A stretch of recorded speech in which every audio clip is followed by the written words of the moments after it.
Hello, welcome to your second video for 12.2. In this one, we're going to go through an actual example using your normal distribution. So example 1 says the distribution of male adults' heights in North America is illustrated as this normal curve. They give us our curve and they give us our values. Notice in the middle of your curve at the bottom, you have 70%, or not 70%, but 70. That is your mean. And then your standard deviation, notice I go from 70 to 74. So from here to here, they added 4. And then from 74 to 78, they added 4. From 78 to 82, they added 4. And then if you go backwards, they subtracted 4. Minus 4. Minus 4.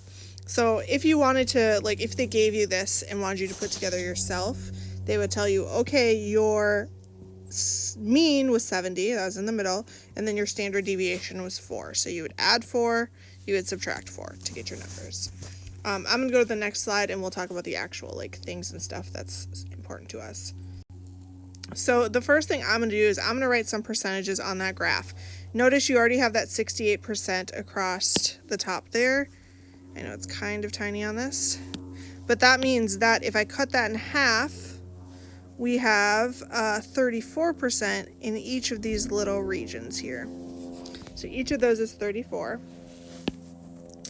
Then we have our 95%. And if you don't know how much percentage you have left over, you can do 90, let's do it in blue, 95 minus 68. And when you do that, you get 27. But notice it's still cut in half, so I have to divide that by 2. And I get 13.5. That was on that very first slide we did, so you can go back and just get it from there too. And then the last little chunk, we're going to do in red. The whole thing is 99.7%. And we have to subtract from that 95, which would give me, what, 4.7? And then you have to divide your 4.7 by 2. And you get 2.35. So in each of these little spots, you'd have 2.35, 2.35. And then if you want the last little tiny bit, you are going to do, let's do it in yellow, 100 minus 99.7, which should be 0.3. Divide 0.3 by 2, which gives you 0.15, and right here you have 0.15% of your data. Those numbers are important. If they're not on your graph, you should add them in so you can figure out the rest of your answers. So notice that my question I'm answering is what percentage of men in North America have heights? And then the first one says between 70 and 74 inches. So for that one, we're going to look at our graph. Let's use a new color. How about orange? And we're going to highlight. We need 70 and 74. So I noticed that 70 is here. 74 is there. So that would cover 34% of my data. Notice that 34 was the only number in between those. So that's how I know what percent of data is being covered. So that is 34%. That means 34% of men have heights between 70 and 74 inches.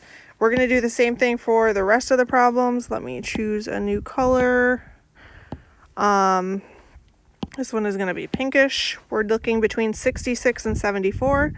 So 66, 74. We're looking for this whole region here. For this one, you can add or just read the line across the top. We have 34 plus 34. Which would give you 68%. For my next color, let's do, I don't know, this color, I guess.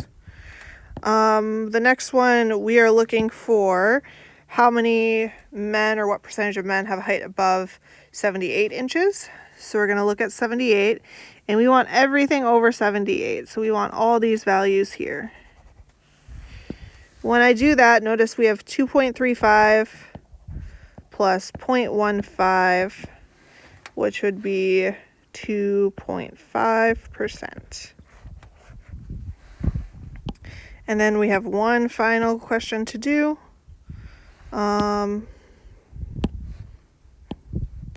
For that one, I'm going to use this color that I think is sort of purpley.